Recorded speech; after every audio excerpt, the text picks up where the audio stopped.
Picture this. It's 1947, and inside a massive hangar in Fort Worth, Texas, something impossible is taking shape.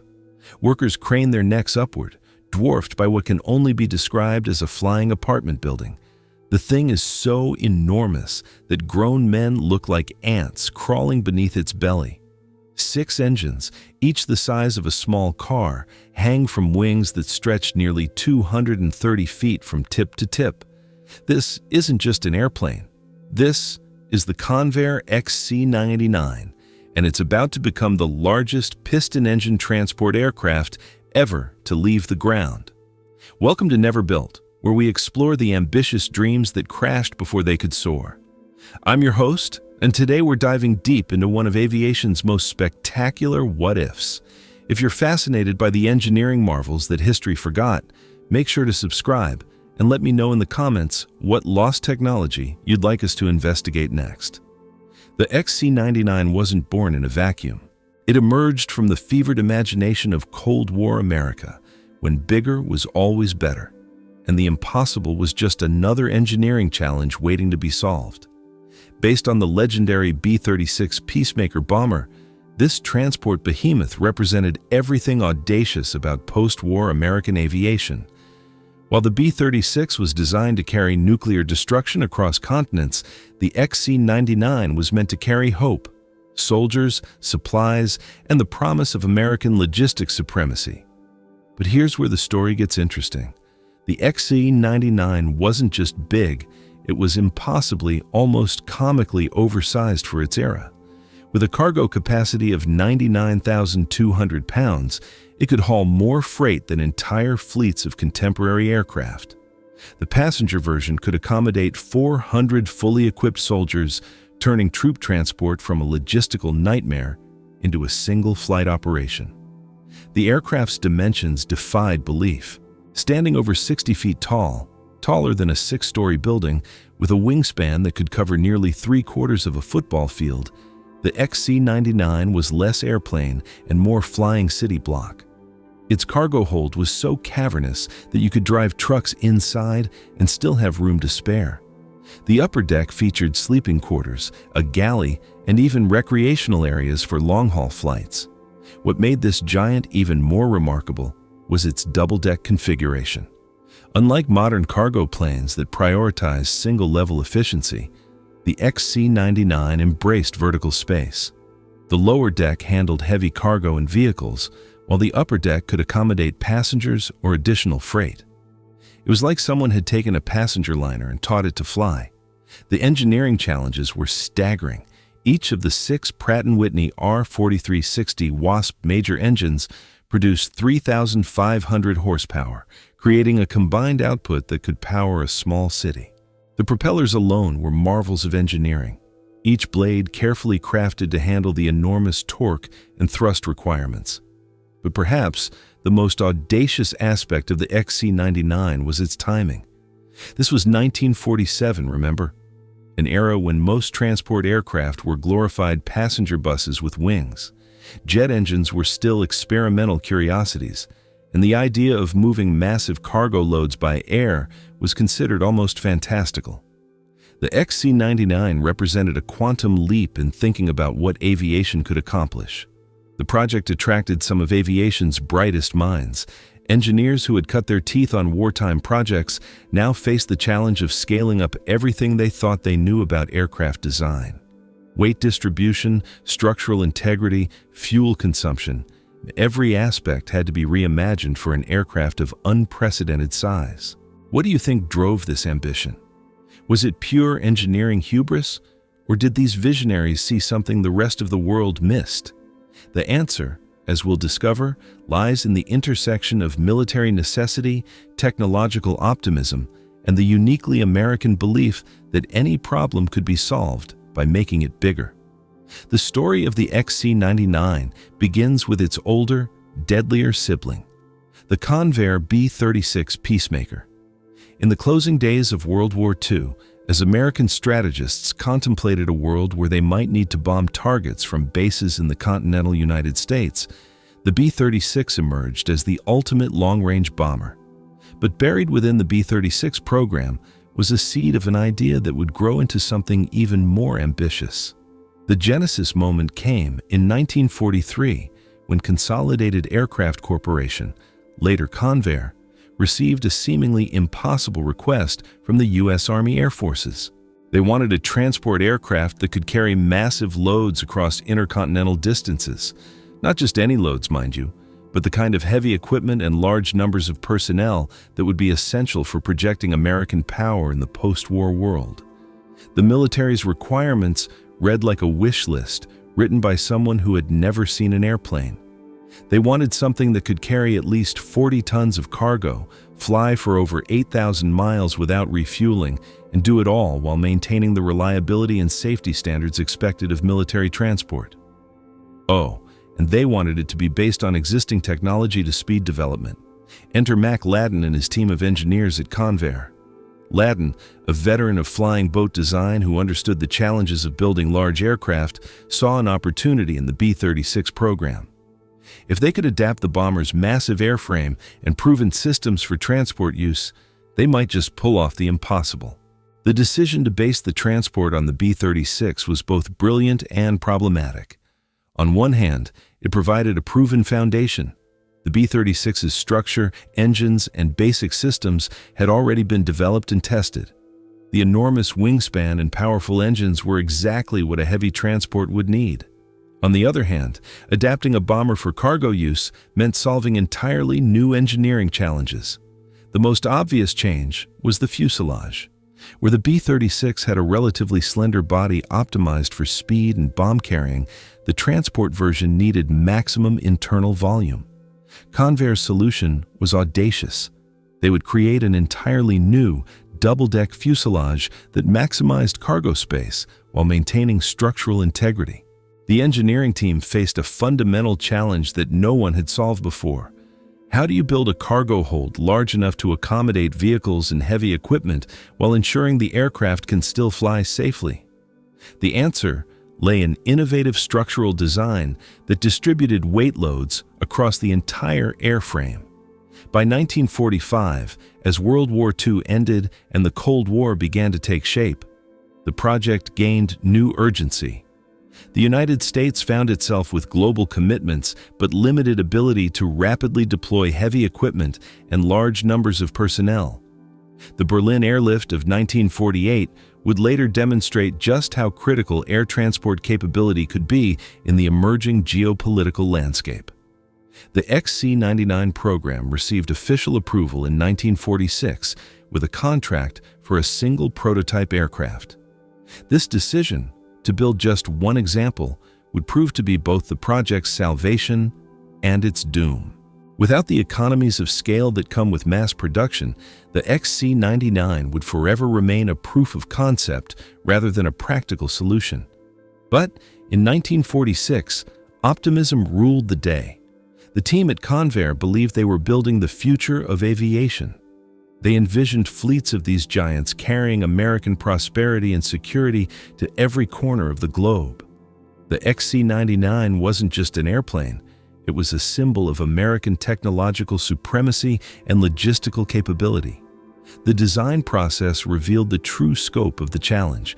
Every system had to be scaled up or completely redesigned. The landing gear alone required revolutionary engineering. How do you support an aircraft weighing over 320,000 pounds when loaded? The solution involved a complex arrangement of multiple wheel assemblies that could distribute the enormous weight across airport surfaces. What's fascinating is how the team approached these challenges with the tools and knowledge available in the 1940s. No computer-aided design, no advanced material science, no sophisticated testing equipment. Just slide rules, wind tunnels, and the accumulated wisdom of aviation pioneers who were making it up as they went along. Building the XC-99 required solving engineering problems that had never been encountered before. When your cargo hold needs to accommodate tanks, trucks, and hundreds of passengers, every assumption about aircraft design goes out the window. The Convair team found themselves pioneering techniques that wouldn't become standard practice for decades. The most visible innovation was the double-deck configuration. Unlike the B-36's single-level design, the XC-99 featured two complete passenger decks connected by internal staircases. The lower deck, with its massive cargo doors, could handle vehicles and heavy equipment. The upper deck provided passenger seating, crew quarters, and even recreational facilities for long flights. Creating this internal volume required completely reimagining the aircraft's structure. Traditional aircraft relied on a strong outer shell with minimal internal framework. The XC-99 needed internal load-bearing structures that could support the weight of cargo while maintaining the aircraft's structural integrity during flight. The solution was a complex web of reinforcing beams and supports that essentially created a building inside an airplane. The cargo loading system was revolutionary for its time. The XC-99 featured clamshell cargo doors that opened to reveal a ramp system, allowing vehicles to drive directly into the aircraft. This wasn't just convenient, it was essential for the aircraft's intended military role. In an era before containerized shipping, the ability to load vehicles and equipment directly was a game-changer for military logistics. But perhaps the most challenging aspect was the power plant. 6 Pratt Whitney R4360 Wasp Major engines provided the thrust needed to get this behemoth airborne. But managing that much power created entirely new problems. Each engine produced vibrations, heat, and maintenance requirements that had to be carefully managed. The engine nacelles were engineering marvels in themselves, incorporating advanced cooling systems and vibration dampening. The propellers deserved special attention. Each of the 6 four-bladed propellers was over 19 feet in diameter, larger than the wingspan of many contemporary fighter aircraft. The engineering challenge wasn't just creating propellers that large, but ensuring they could handle the enormous torque loads while maintaining efficiency across a wide range of flight conditions. Flight control systems presented another unprecedented challenge. How do you make an aircraft the size of a city block respond to pilot inputs? The XC-99 employed hydraulically assisted controls that were advanced for their time, but even these systems struggled with the sheer scale of the control surfaces. The rudder alone was larger than the entire wing of many aircraft. Weight and balance calculations became exercises in advanced mathematics. With such a large cargo hold, the center of gravity could shift dramatically depending on how the aircraft was loaded. The XC-99 incorporated sophisticated ballast systems and loading procedures to ensure the aircraft remained controllable regardless of cargo configuration. The fuel system was equally complex. Carrying enough fuel for intercontinental flights while maintaining cargo capacity required innovative tank placement throughout the aircraft structure. The XC-99 could carry over 23,000 gallons of fuel, enough to fill over 400 cars, distributed across multiple tanks in the wings and fuselage. Environmental systems for such a large aircraft pushed the boundaries of available technology. Heating, cooling, and pressurization systems had to maintain comfortable conditions throughout the enormous internal volume while operating efficiently at high altitudes. The XC-99's environmental systems were more complex than those found in many buildings of the era. Testing these systems required building specialized ground equipment. Standard aircraft maintenance facilities couldn't accommodate the XC-99's size, so Convair had to develop custom hangars, maintenance platforms, and ground support equipment. Even something as simple as towing the aircraft required specially designed tractors. The manufacturing process itself broke new ground. Traditional aircraft assembly techniques couldn't handle components of this size. Convair developed new methods for joining large structural sections, managing quality control across such a massive project, and coordinating the work of hundreds of specialists from different disciplines. What strikes me most about this engineering effort is how the team maintained focus on practical military requirements while pushing the boundaries of what was possible. They weren't building a technology demonstrator, they were creating what they believed would be a practical solution to real military needs. The fact that they succeeded in making it fly at all is a testament to their skill and determination. November the 23rd, 1947. The morning air at Lindbergh Field in San Diego was crisp and clear, perfect flying weather for what would become one of aviation history's most significant maiden flights. Test pilot Beryl Erickson, a veteran of countless first flights, climbed into the cockpit of the XC-99 knowing that he was about to pilot something unprecedented. The pre-flight preparation took hours, with 6 engines to check, multiple fuel systems to verify, and countless new systems to test. The XC-99's complexity dwarfed anything Erickson had flown before. Ground crews swarmed over the massive aircraft, their checklists running to hundreds of items. This wasn't just another test flight. This was the moment when years of engineering theory would meet the unforgiving reality of physics. As the engines roared to life, spectators gathered along the flight line could feel the ground vibrate. The sound was unlike anything they had experienced, not the sharp whine of jet engines, but a deep, thunderous rumble that seemed to shake the air itself. 6 massive radial engines, each producing 3,500 horsepower, created a symphony of mechanical power that announced the XC-99's presence for miles around. The taxi tests revealed the first hint of the challenges ahead. The XC-99's enormous size made ground handling a delicate operation. The aircraft's wingspan was so great that special attention had to be paid to ground obstacles, and the complex landing gear arrangement required careful coordination during turns. But these were manageable problems, the kind of issues that could be resolved with experience and procedure refinement. When Erickson finally advanced the throttles for takeoff, witnesses held their breath. The XC-99 began its takeoff roll slowly, its massive weight requiring a longer than usual distance to build speed. But as the aircraft gained momentum, something magical happened. Despite its enormous size, the XC-99 lifted off gracefully, climbing steadily into the California sky with a majesty that defied its bulk. The first flight lasted just over an hour, but it proved that the basic concept worked. The XC-99 handled predictably, its controls responsive despite the aircraft's size. The engines performed flawlessly, the structure showed no signs of stress, and all systems functioned as designed. For the Convair team watching from the ground, it was a moment of pure triumph. Subsequent test flights revealed the XC-99's impressive capabilities.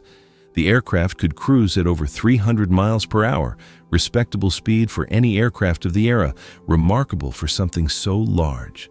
Its range exceeded 4,000 miles when fully loaded, making intercontinental flights a realistic possibility. Most importantly, the cargo handling systems worked exactly as designed. Early demonstration flights showcased the XC-99's unique capabilities. Military observers watched in amazement as the aircraft swallowed entire convoys of vehicles, then delivered them to distant airfields with unprecedented efficiency. The upper-deck passenger accommodations impressed everyone who experienced them. Spacious, comfortable, and equipped with amenities that rivaled the best airliners of the day. The aircraft's performance during cargo loading tests was particularly impressive. The clamshell doors opened to reveal a cargo hold that seemed impossibly large. Trucks, jeeps, artillery pieces, and even small aircraft could be loaded with ease. The internal crane system could handle loads that would challenge ground-based equipment, making the XC-99 essentially a flying warehouse with its own materials handling capability. Military planners began to see the strategic implications. A single XC-99 could transport an entire company of soldiers with all their equipment in one flight. Multiple aircraft could move entire battalions across oceans in a matter of hours rather than weeks. The logistical advantages were staggering, potentially revolutionizing how military operations were conducted. The aircraft also demonstrated remarkable versatility. Configuration changes could transform it from pure cargo hauler to passenger transport to medical evacuation aircraft. The modular interior systems allowed rapid reconfiguration for different missions, making each XC-99 equivalent to an entire fleet of specialized aircraft. But even during these early successes, warning signs were emerging. The XC-99's operating costs were enormous. Fuel consumption alone dwarfed that of conventional aircraft.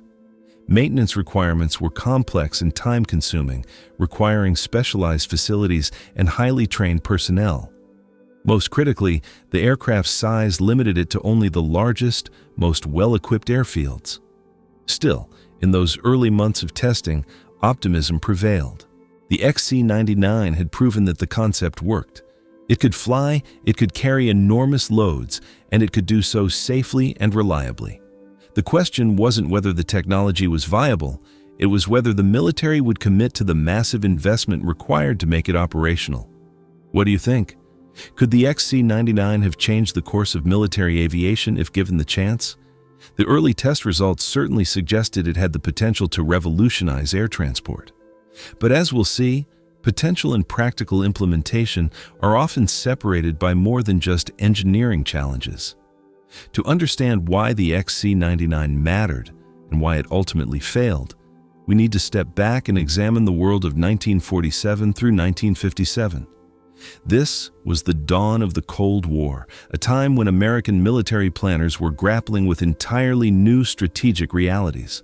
The United States had emerged from World War II as a global superpower, but with that status came unprecedented responsibilities and challenges.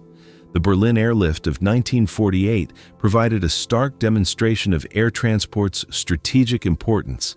When Soviet forces blockaded West Berlin, cutting off all ground access to the city, the Western Allies responded with one of history's most ambitious airlift operations. For nearly a year, transport aircraft flew around the clock, delivering everything from coal to candy to keep West Berlin alive and free. The airlift's success proved that air transport could be a decisive strategic weapon, but it also revealed the limitations of existing aircraft. The operation required hundreds of flights daily using every available transport aircraft. A single XC-99 could have carried the equivalent of multiple conventional transports, potentially reducing the complexity and cost of such operations dramatically. American military doctrine was evolving rapidly during this period. The concept of rapid global deployment, projecting American power anywhere in the world within hours or days, became central to Cold War strategy. But existing transport aircraft were inadequate for this mission. They were too small, too short-ranged, and too numerous to manage efficiently for large-scale operations. The XC-99 seemed to offer a solution to these strategic challenges. A fleet of these giants could theoretically move entire divisions across oceans, establishing American military presence anywhere in the world with unprecedented speed. The aircraft's ability to carry vehicles, heavy equipment, and large numbers of personnel in a single flight aligned perfectly with emerging military requirements. But the Cold War context also created pressures that worked against the XC-99. The nuclear age had arrived, and military planners were increasingly focused on strategic bombers and missile systems rather than conventional transport aircraft. Resources were limited, and every dollar spent on transport capability was a dollar not spent on nuclear deterrence. The Korean War, which began in 1950, provided both an opportunity and a challenge for the XC-99 program. The conflict demonstrated the critical importance of air transport for military operations in distant theaters. American forces in Korea depended entirely on airlift for supplies, reinforcements, and medical evacuation. The XC-99's capabilities would have been invaluable in this environment. However, the Korean War also revealed the limitations of the XC-99's design philosophy. Combat operations required aircraft that could operate from rough, unprepared airfields under hostile conditions. The XC-99, with its enormous size and complex systems, was designed for operation from major air bases with extensive ground support facilities. It was a peacetime solution to wartime problems. The emergence of jet technology during this period created additional challenges for the XC-99 program. While the aircraft was being developed and tested, jet engines were rapidly proving their superiority for military applications. Jets were faster, more reliable, and increasingly more fuel-efficient than piston engines. The XC-99's 6 massive radial engines suddenly seemed antiquated. Military aviation was also becoming increasingly specialized during this period. Rather than seeking one aircraft that could do everything, planners began favoring fleets of specialized aircraft optimized for specific missions. This trend worked against the XC-99's jack-of-all-trades approach, even though its versatility was one of its greatest strengths. The economic realities of the Cold War also played a crucial role. Defense budgets, while large, were not unlimited. The cost of developing and producing a fleet of XC-99s was enormous, especially when compared to the cost of achieving similar capability with larger numbers of smaller, simpler aircraft. The economics simply didn't favor the giant transport approach. International politics added another layer of complexity.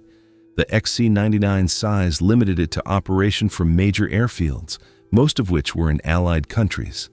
This created potential diplomatic complications and operational vulnerabilities that military planners found troubling.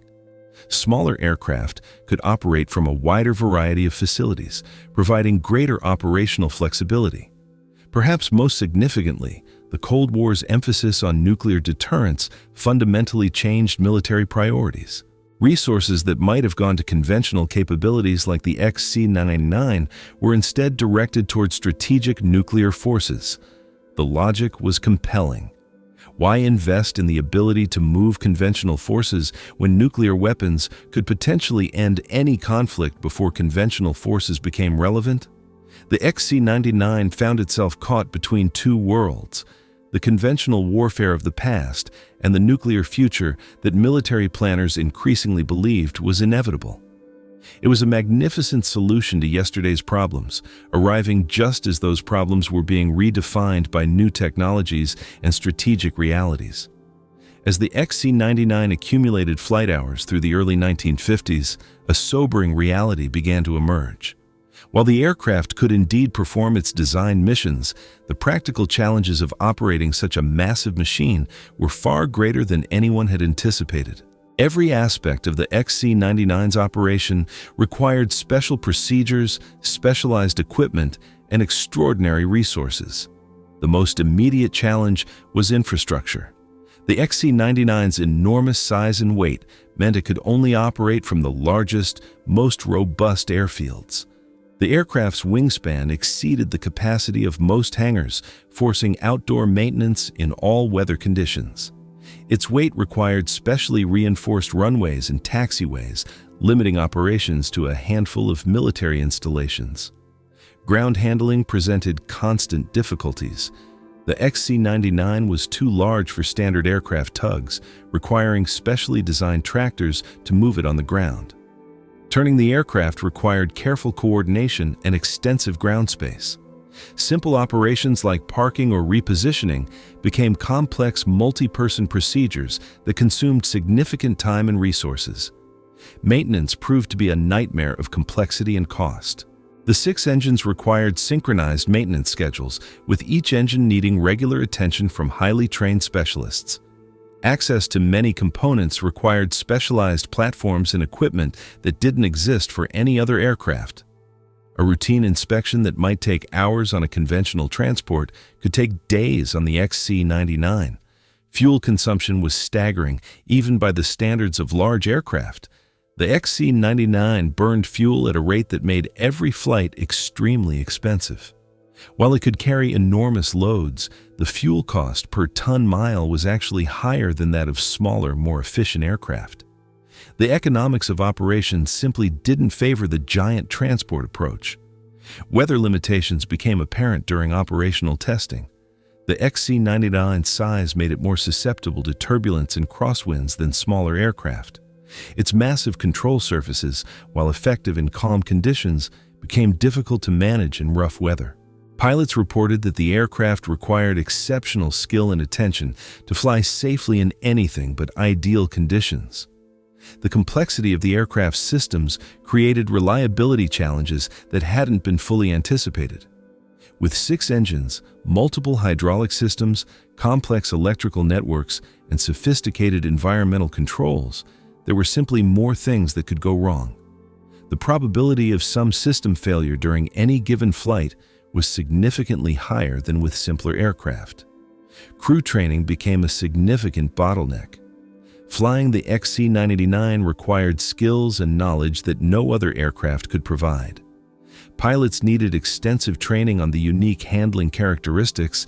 Engineers needed to understand systems unlike anything else in the inventory.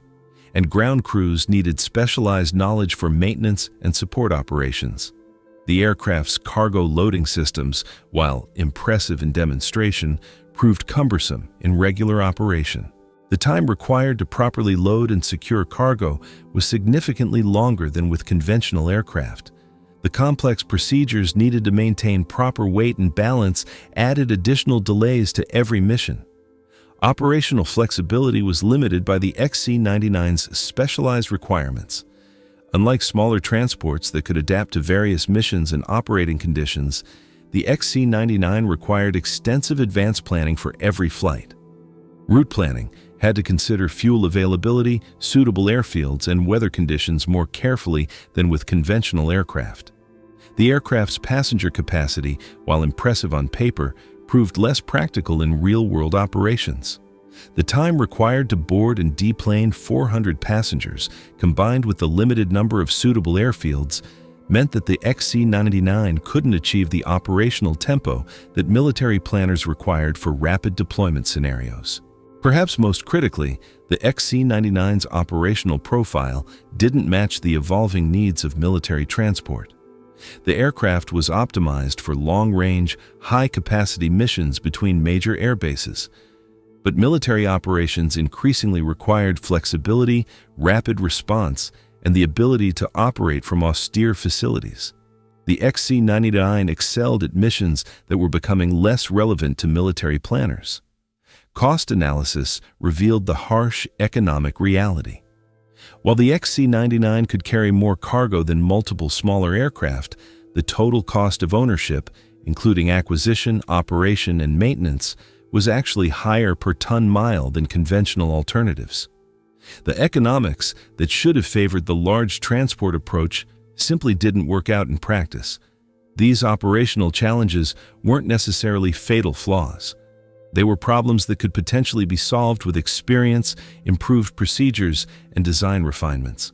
But they represented the difference between a promising prototype and a practical operational system.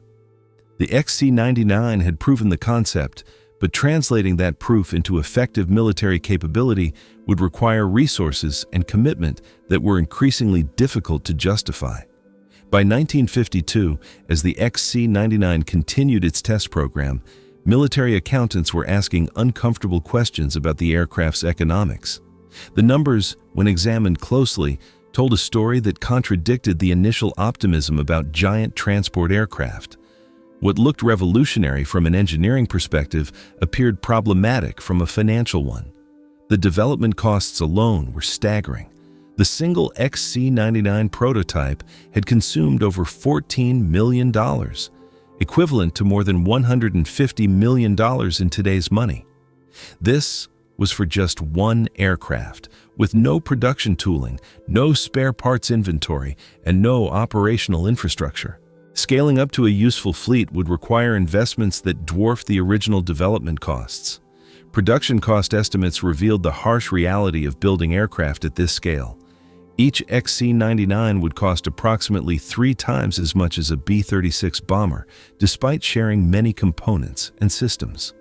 The specialized manufacturing requirements, custom tooling, and limited production runs meant that economies of scale would be difficult to achieve even with substantial orders. Operating costs presented an even more challenging picture.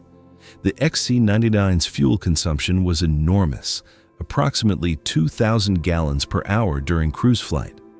A typical transcontinental flight consumed more fuel than many aircraft used in a month of operations. At 1952 fuel prices, this represented a significant cost per flight hour that had to be justified by payload capacity. Maintenance costs were equally daunting. The 6 engines required synchronized overhauls that could cost hundreds of thousands of dollars. The complex systems needed specialized technicians whose training and certification added significant overhead to every operation. Parts inventory requirements were massive, with many components being unique to the XC-99 and therefore expensive to procure and maintain. The infrastructure requirements created additional hidden costs. Every base that operated XC-99s would need specialized hangars, maintenance facilities, ground support equipment, and trained personnel. These costs had to be amortized across the relatively small number of flights that each base would handle, making the per-flight infrastructure cost extremely high. Comparative analysis with existing transport aircraft revealed the economic challenge. While the XC-99 could carry more cargo than multiple smaller aircraft, the total cost of moving that cargo was actually higher when all factors were considered.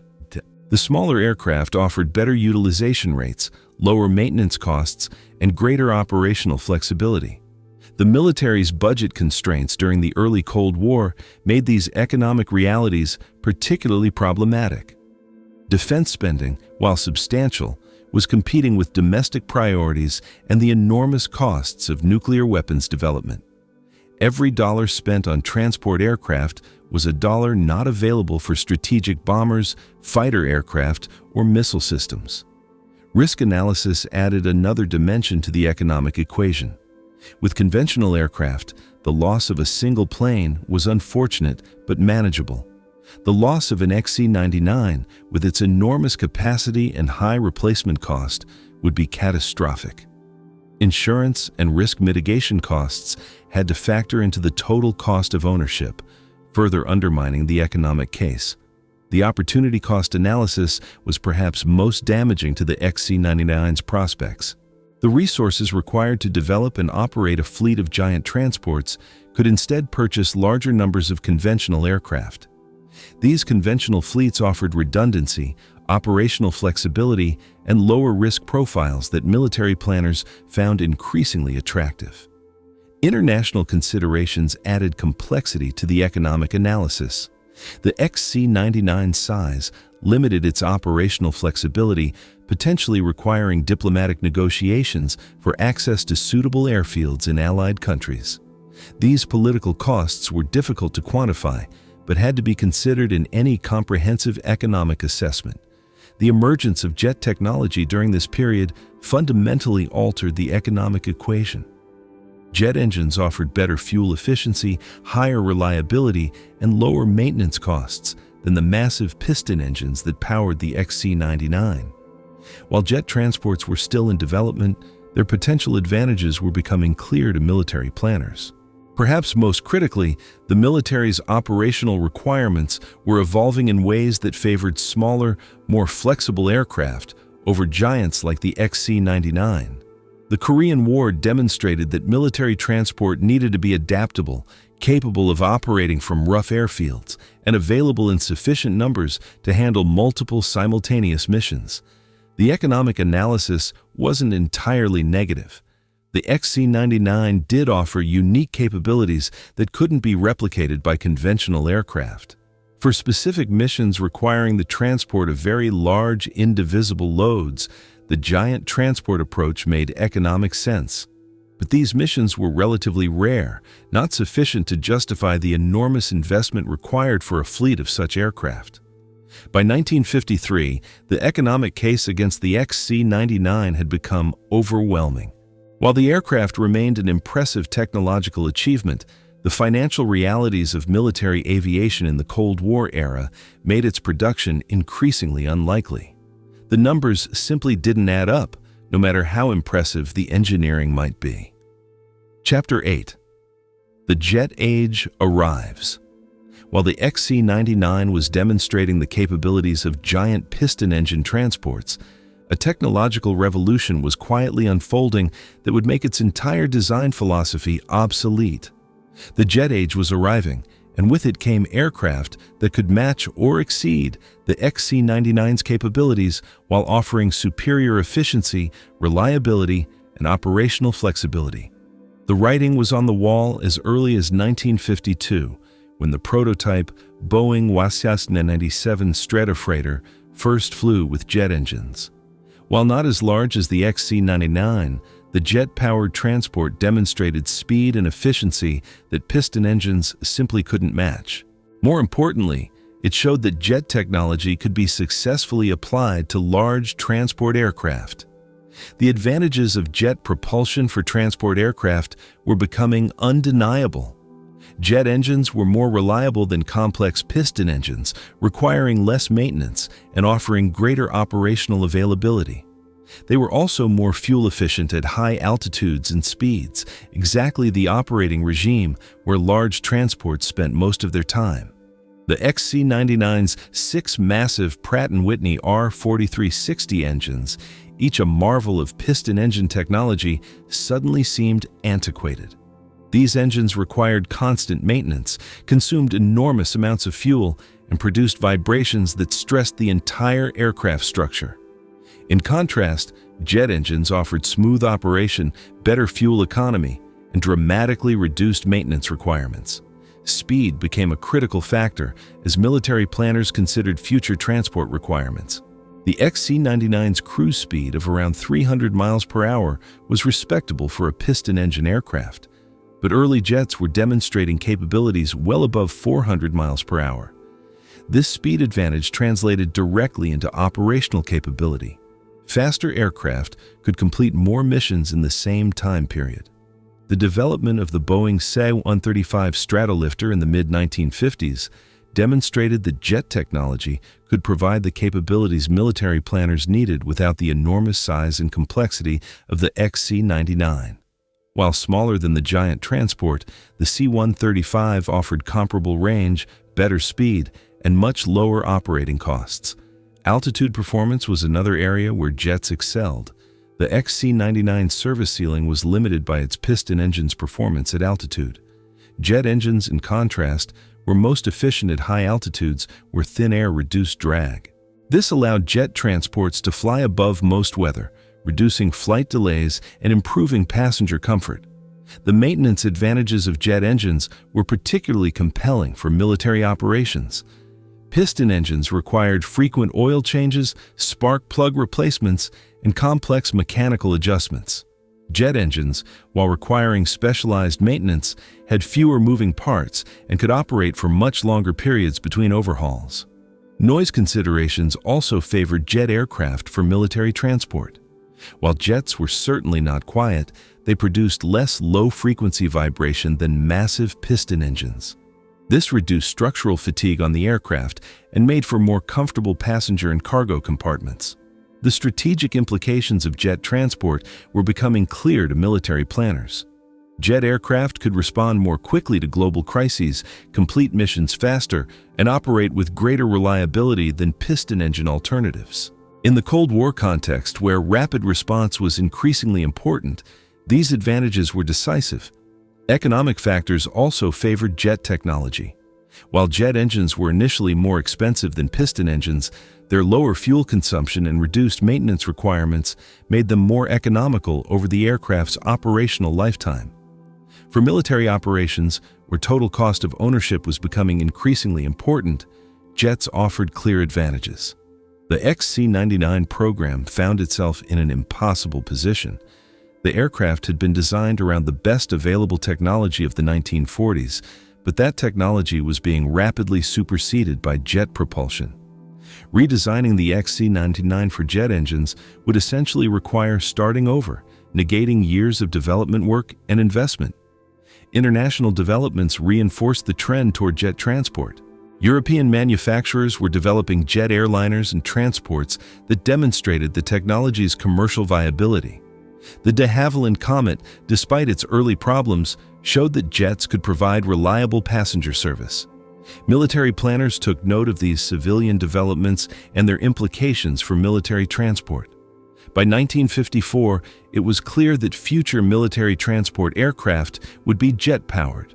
The question was no longer whether jets were superior to piston engines, but how quickly the military could transition to all-jet transport fleets. The XC-99, despite its impressive capabilities, was already obsolete before it could enter production. The irony was profound.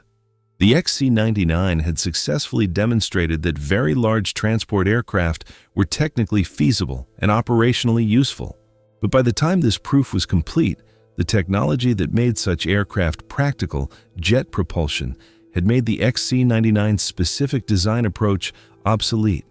The future belonged to jets, and the XC-99 was forever trapped in the piston-engine past. What do you think might have happened if Convair had pursued a jet-powered version of the XC-99? Could the giant transport concept have succeeded with different engines, or were there fundamental issues with the approach that no amount of technological advancement could solve? The answers to these questions would shape the future of military aviation for decades to come.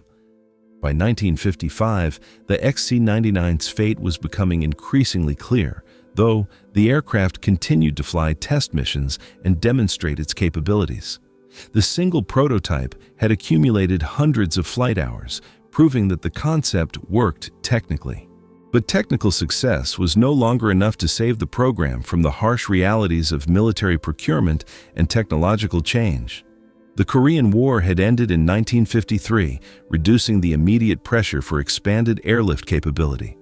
Military planners could now take a longer-term view of transport requirements, and that view increasingly favored smaller, more flexible aircraft over giants like the XC-99.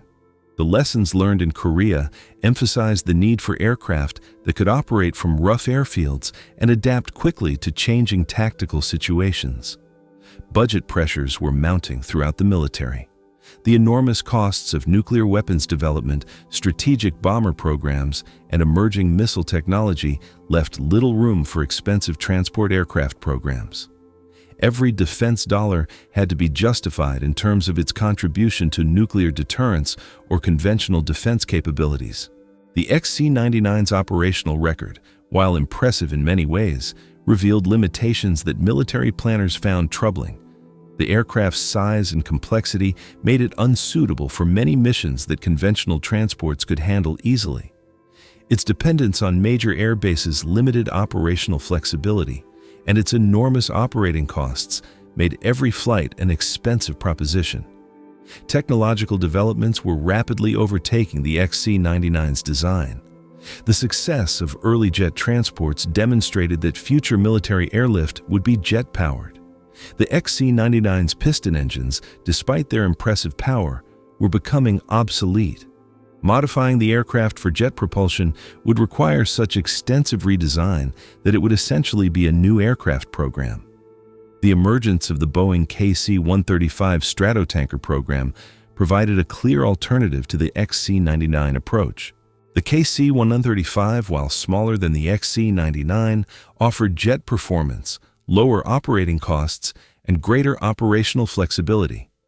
Military planners could achieve similar airlift capability with multiple KC-135s at lower total cost and with better mission flexibility.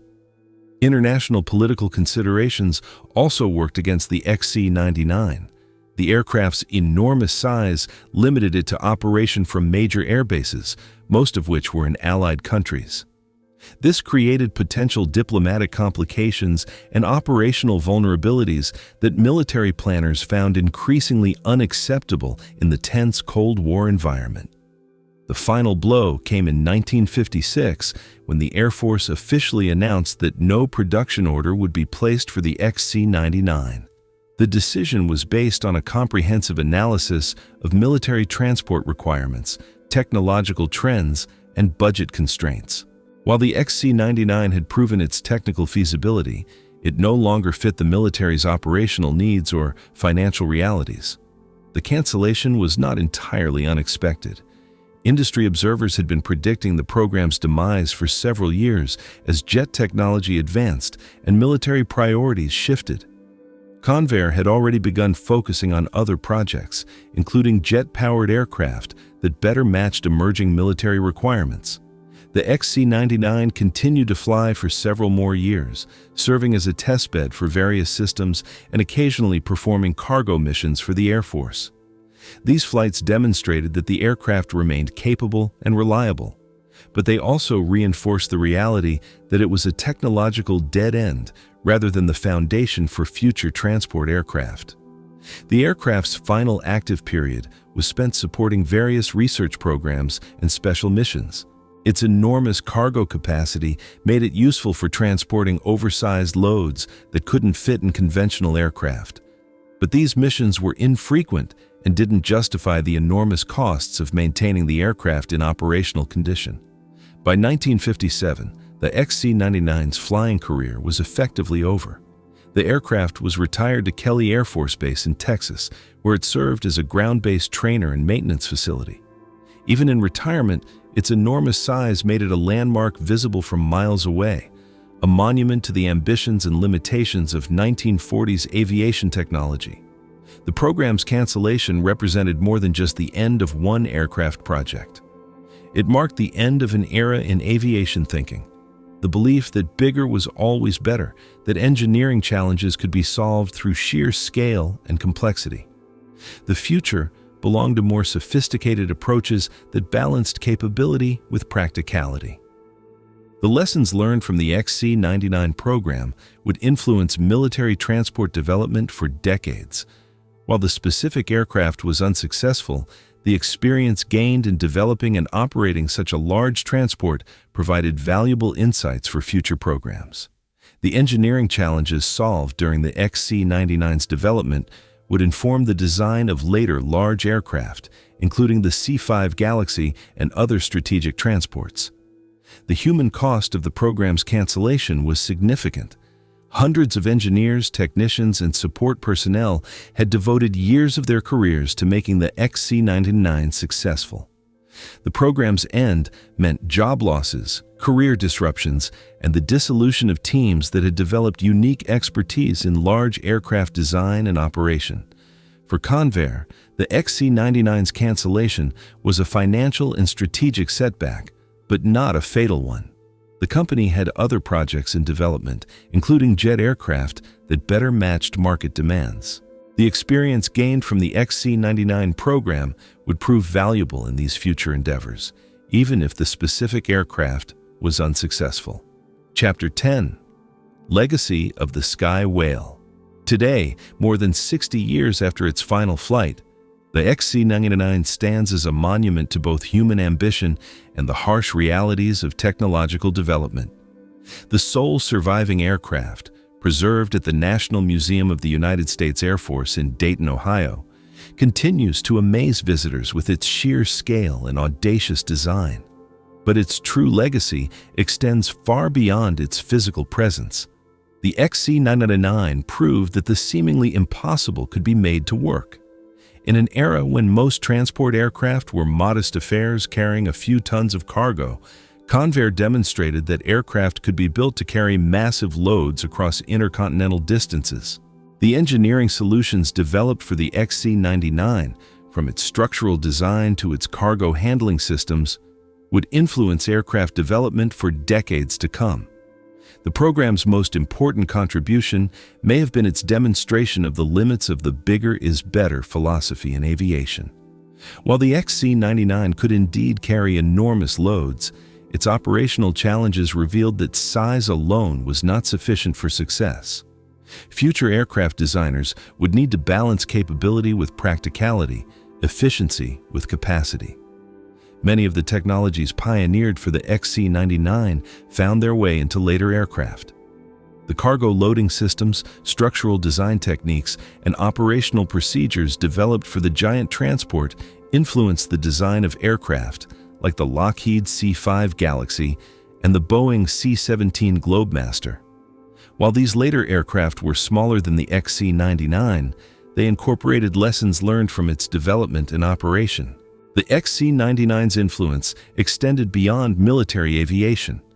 The aircraft's passenger accommodations and long-range capabilities provided insights that would prove valuable for the development of commercial jet airliners. The challenges of managing such a large aircraft informed the design of airports and air traffic control systems that would later handle the jet age's larger aircraft. Perhaps most significantly, the XC-99 demonstrated the importance of timing and technological development. The aircraft was technically successful, but commercially unsuccessful because it arrived at the wrong moment in aviation history. This lesson, that even excellent technology can fail if it doesn't match market needs and timing, would become a recurring theme in aerospace development. The program also highlighted the challenges of developing revolutionary aircraft in peacetime. Without the urgency and unlimited budgets of wartime development, programs like the XC-99 had to justify themselves through careful cost-benefit analysis. The aircraft's enormous capabilities couldn't overcome its equally enormous costs and operational limitations. For the engineers and designers who worked on the XC-99, the program represented both triumph and disappointment. They had successfully solved unprecedented engineering challenges and created an aircraft that performed exactly as designed. But they had also learned that technical success was not sufficient for commercial success in the complex world of military procurement. The XC-99 story resonates with many other ambitious technology projects that have failed despite technical merit. From supersonic airliners to nuclear-powered aircraft, aviation history is filled with projects that push the boundaries of what was possible but failed to find practical application. The XC-99 stands as perhaps the most successful of these failures, an aircraft that worked perfectly but was never needed. Modern cargo aircraft owe a debt to the XC-99's pioneering work. While today's transports use jet engines and modern materials, they employ many of the same basic concepts that the XC-99 first demonstrated. The idea of very large transport aircraft capable of carrying outsized loads across global distances traces its lineage directly back to Convair's ambitious giant. The aircraft's preservation efforts tell their own story of dedication and historical appreciation. Moving the XC-99 to its current museum home required careful planning and specialized equipment. Even in retirement, the aircraft's enormous size created logistical challenges. The fact that it was preserved at all speaks to the recognition of its historical significance. For aviation enthusiasts and historians, the XC-99 represents a fascinating might-have-been. What would military aviation have looked like if fleets of these giants had entered service? How would their capabilities have influenced Cold War strategy and operations? These questions remain unanswered, but they continue to fuel speculation and interest in the program. The XC-99's legacy also extends to modern discussions about aviation's future. As aircraft manufacturers once again consider very large transport aircraft for specialized missions, the lessons learned from the XC-99 remain relevant. The challenges of operating oversized aircraft, the economics of giant transports, and the importance of matching capability to actual requirements are as important today as they were in the 1950s. In the end, the XC-99 succeeded in ways its designers never intended. While it failed as a production aircraft, it succeeded as a proof of concept, a technology demonstrator, and a source of engineering knowledge that would benefit aviation for decades. It proved that human ingenuity could overcome seemingly impossible challenges, even if the solutions weren't always practical. The story of the XC-99 reminds us that progress in technology is not always linear or predictable. Sometimes, the most ambitious projects fail not because they don't work, but because they work too well, solving problems that don't exist or providing capabilities that aren't needed. The XC-99 was a magnificent solution to the wrong problem, arriving at the wrong time in aviation history. As we look back at this remarkable aircraft, we can appreciate both its achievements and its limitations. The XC-99 represents the best and worst of human ambition. The drive to push boundaries and solve impossible problems, coupled with the tendency to assume that bigger is always better. It stands as a monument to the complexity of technological development and the importance of understanding not just what we can build, but what we should build. What do you think?